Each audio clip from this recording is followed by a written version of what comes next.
Thursday? Is Eid on Wednesday? Is the norm? Of course, today is Thursday, and you can still be celebrating because it is 3 days, right?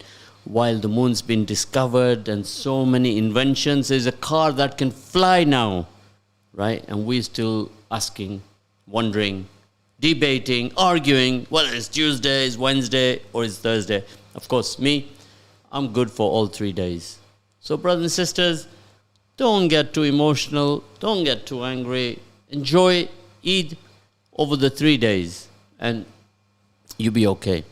You know, it's a day of happiness, it's a day of celebration, day of remembrance, and so many good things from Eid. So ring me up and let me know how you got on with your Eid.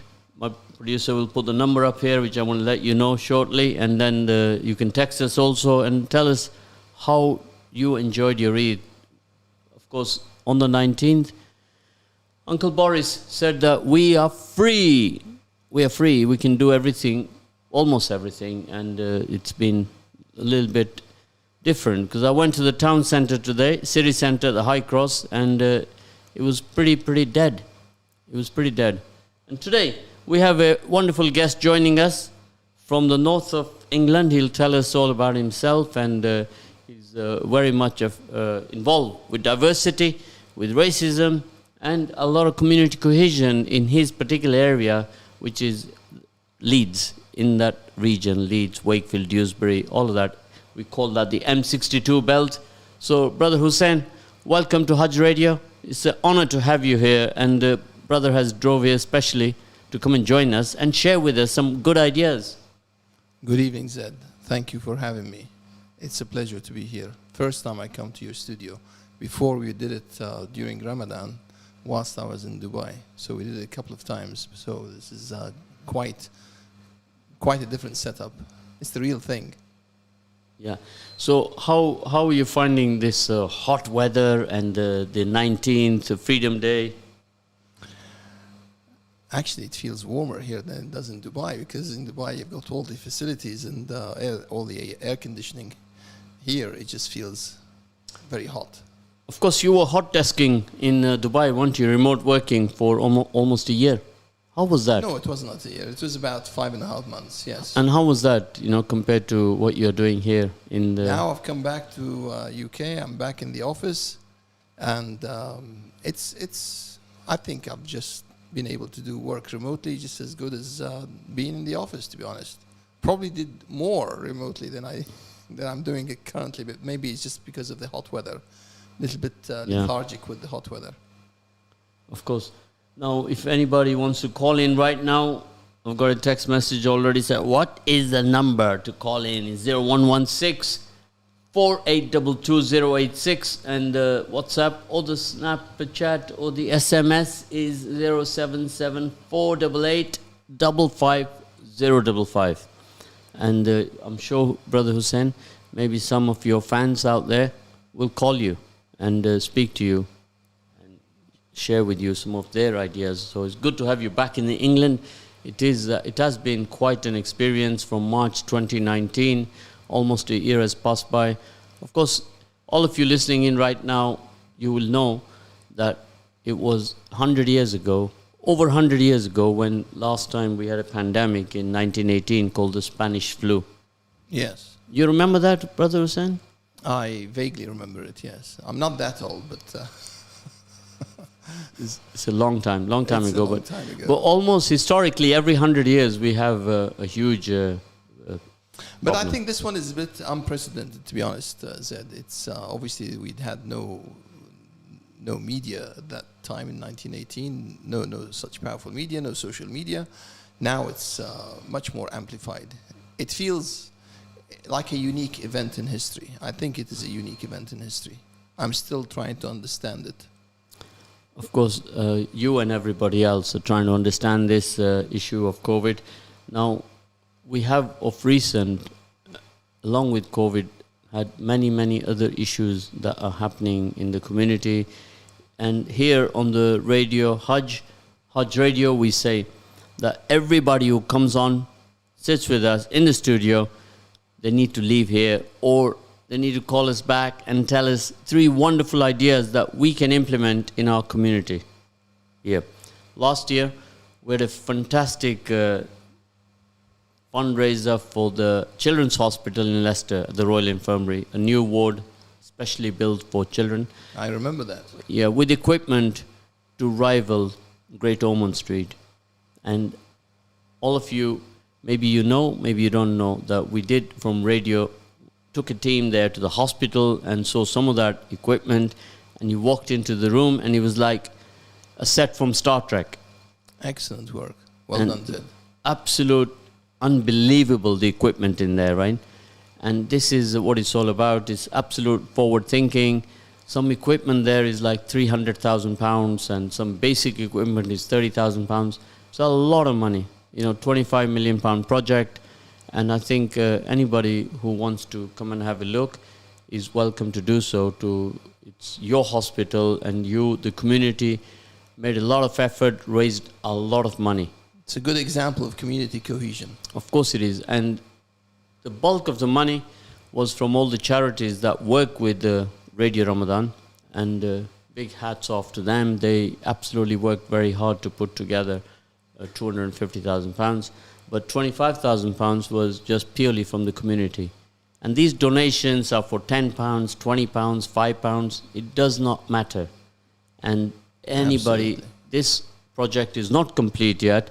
We are continuing with this, Brother Hussein, with doing some football matches, charity football matches, charity cricket matches, charity walks, so that we can continue to raise money for this institution, which is our hospital, the Children's Hospital at LRI, Leicester Royal Infirmary. So please, don't forget us, don't forget LRI, don't forget the children, and let's carry on this fundraise.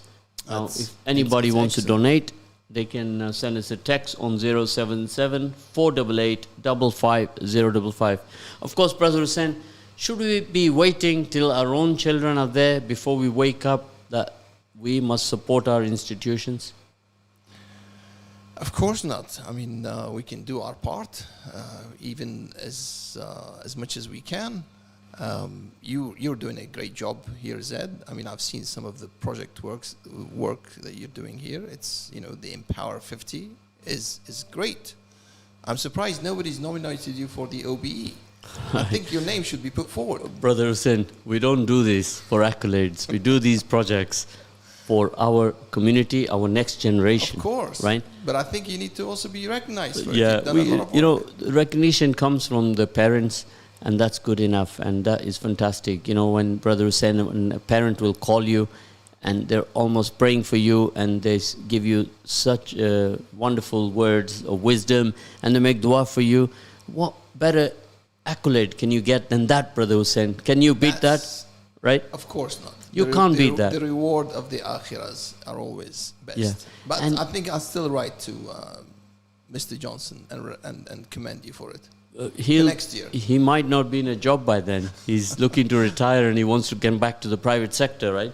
And make a lot more money, yes. And of course, you see how everybody in the community waits for the local council or their local MP. We say that we, the community, we are the boss. The community, if they come together, hold hands together, discuss their requirements, they will make it happen. Of course, small efforts. It starts small, but then it slowly builds up. I remember listening to Noam Chomsky. He makes a joke about this. He says, when I first started giving lectures and talks, I'd usually get invited to a church, and there's the vicar, there's the caretaker, and there's usually a drunk person who comes off the street to listen to me, and there's only 4 of us. But then it grows, and look at how many people listen to Noam Chomsky now, all around the world. Of course, he's been at it for a long time, hasn't he? Very much so. Yeah, and supporting a lot of good causes all over the world. Yes. And for those of you who will not know, some of you are younger, and Noam Chomsky is one of the top lecturers on philosophy and life and so many educational matters. He's one of the top educators in the USA right now, and he's He's in his chancellor. 90s. He's in his 90s. Yes. And he still gives a good talk.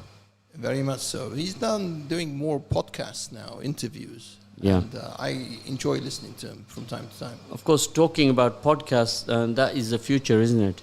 So I have myself listened to a lot of podcasts on the YouTube, and I've learnt a lot from many, many good speakers, Jordan Peterson and Russell Peters, Russell Brand. Yes. And yes. not Russell Peters, Russell Brand. Yes. And there are many, there are thousands. Yes. I don't know.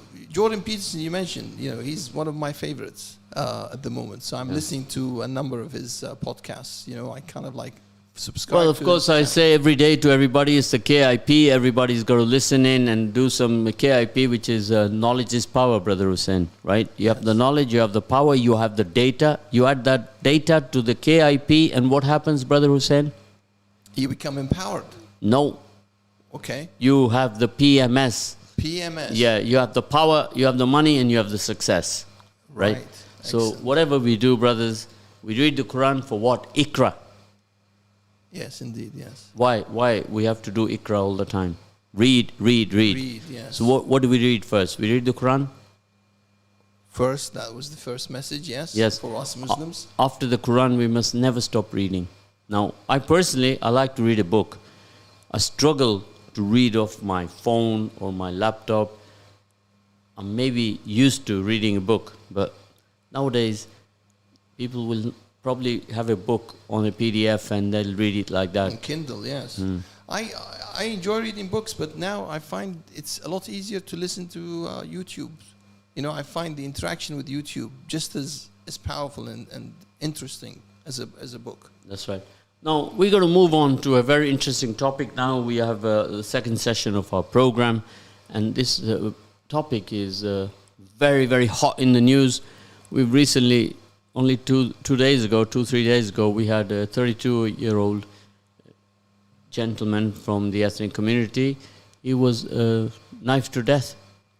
So knife crime is a big problem in every city in England. Wow. And when you see the stats, these stats are proportional to the population in each city. So you start with London, you start with Birmingham, you look at Manchester, you look at all the cities in England, Leeds, Liverpool, and then Leicester would come in at maybe 9th or 10th biggest city in England with a population of about 400,000, right?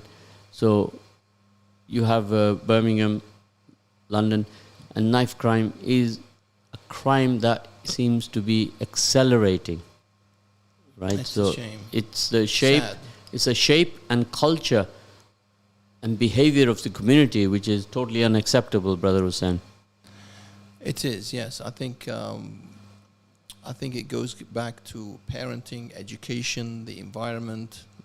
There's a lot of issues that one can talk about here that affect, even the mental health of people. Yeah, I mean, I don't know how this happened or what was the motives behind the crime, but Of course, all the time when it happens, somebody's lost a brother or a sister or a father or a mother, and it is a problem, isn't it, in the whole community. So these kind of crimes, when they happen in the community, in the city of Leicester, the whole community is affected in some shape, form or manner. yes. And this is the same that happens in all of the cities we have. Is it an inner city problem or is it a outer city problem? I don't know. I mean, to be honest with you, I'm not sure about the statistics, but I would suspect that it would happen maybe more in the inner cities. Yeah. But So do you think that social media has amplified this problem over the years? in what sense? Well, social media can assist and it can also amplify the problem by creating the wrong type of awareness, and people get involved in groups and then they fight with other groups and they create a lot of animosity like that, and it just builds up until you come to a stage where youths are becoming disenchanted. Mm-hmm. So what is your view on this, Brother Hussein? I think social media is like a two-edged sword. I mean, it can bring communities together. It can bring a certain kind of agenda, if you like. It makes it powerful. I mean, the recent things that we've had, for example, over the football and the Euro Cup is a prime example. You know, there was a small element perhaps that voiced a certain type of racist views against some England players, and there was a backlash from the rest of the community and population to fight against it. So it's a double-edged sword. It can be used both ways, but it's a very powerful tool. Of course, now I got to move on to the diversity aspect of the program that we have come here to discuss today. That in each city that we have, how many diversities do you think that we have in each city? I think we were talking about this earlier, and you said somewhere like about 40 different cultural diversities in a place like Leicester? Well, not only Leicester, but in London it's even more. Wow, yes. But average is 40. Right? And this is incredible, isn't it? It is, and it can actually be very very good for the whole community. Of course, this figure is based upon countries that people come from. So if somebody is from Poland, for example, he's Polish and he's in Leicester now, so he's from that particular community. So what we find throughout the UK, that each community, there's a saying which says, birds of a feather flock together. Yeah, yes? This is natural. People like to be connected with their community members. They share culture, they share religion, they share interest, and I mean that's normal. There's nothing wrong with that. I think that I think the negativity comes when you're closed onto yourself and you're not prepared to be open onto others. You can still be close to your own community, but still open to others. You get to know. Of course, that there's pros and cons here, Brother Hussein. You can be together, but you are insulated, and you then do not interact with the wider community, and then the divisions increase between us as a community throughout the country. So this country now, let's say actively, the ethnic community has been here for 70 years or 50 years. For example, when did you come to this country? Oh, it was Which in the year? 70s. It was 77. 77 So, you yes. came here.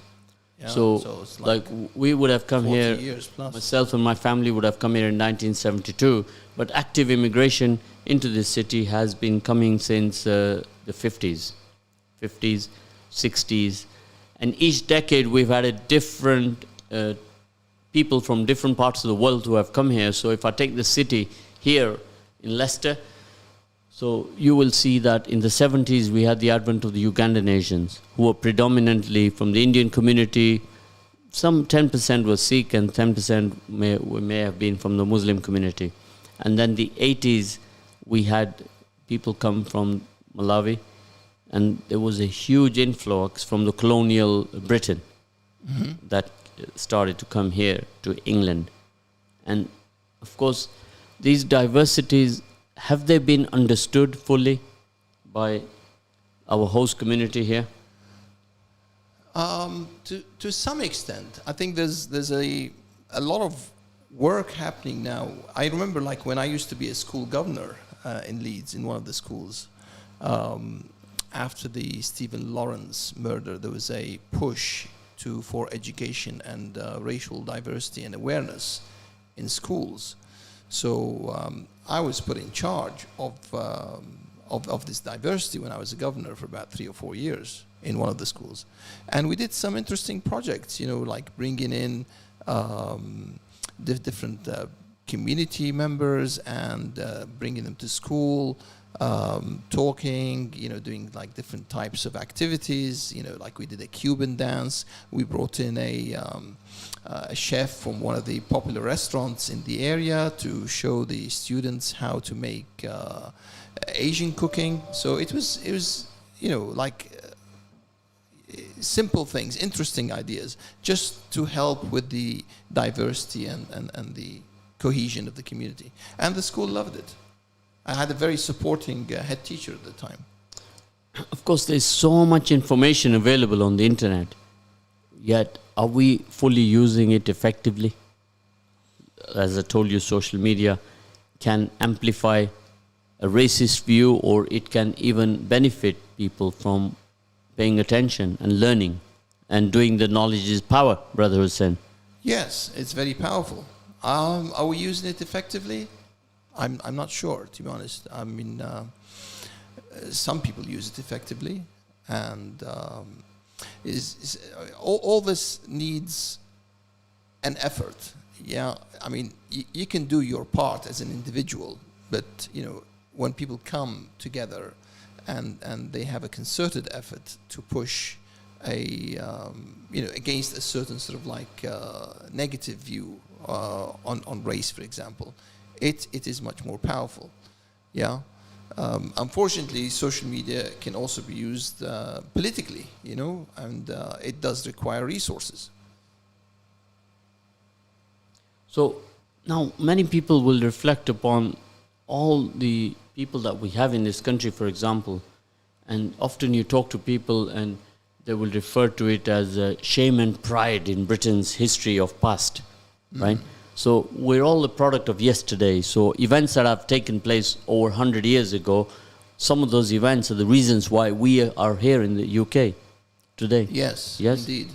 And that's happened throughout human history. It's nothing new. So migration of people, the world was created by that, by the migration of people from one country to another. Yes? Exactly. The European people, the historians say, that they came originally from northern India.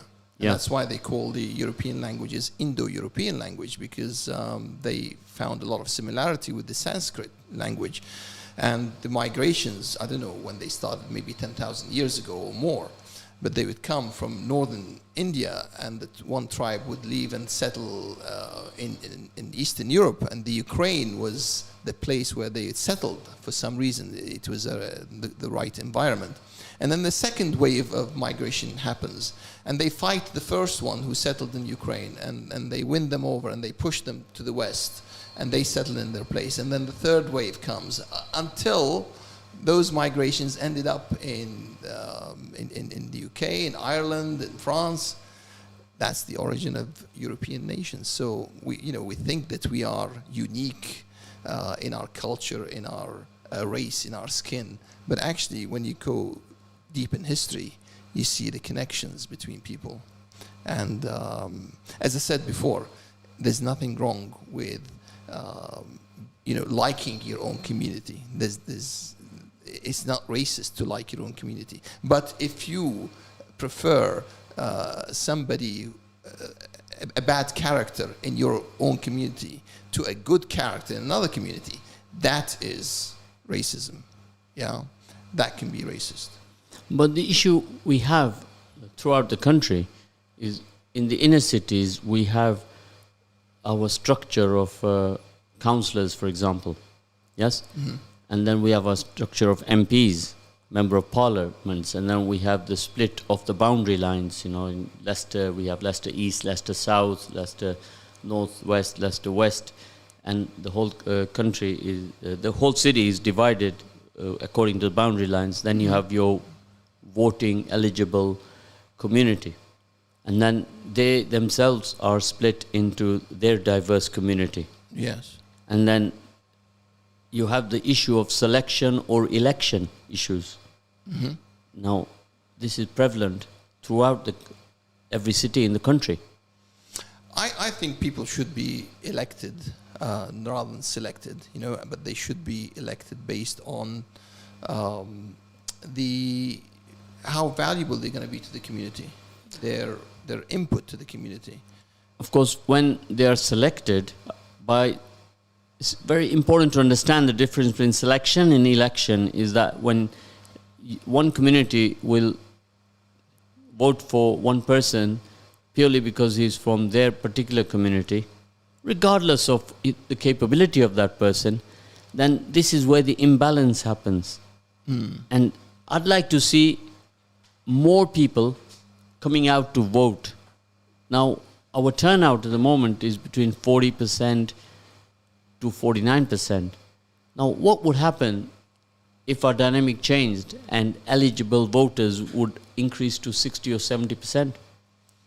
That will have an impact. Huge impact, won't it? Huge impact, yes. Yeah. But, I was listening to Noam Chomsky, actually, and he was talking about the US elections.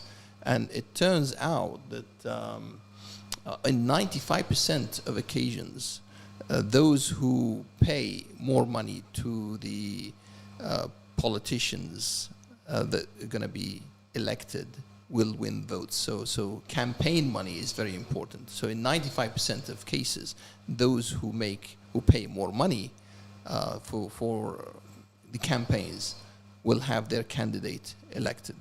And usually, in the States, you've got the business community. They pay 12 times as much towards their candidates than the other institutions, the labor movements, for example. Of course, so that's where we're going now here, right, is the community. They find politics to be boring. Many people in the community. When I ask them, why don't you get involved? Why are you not a member of your local ward council? And they're not interested. Young people especially. So it's very, very important for creating a structure where they will engage. If they don't engage, we cannot effect a better environment. We will continue with the same old.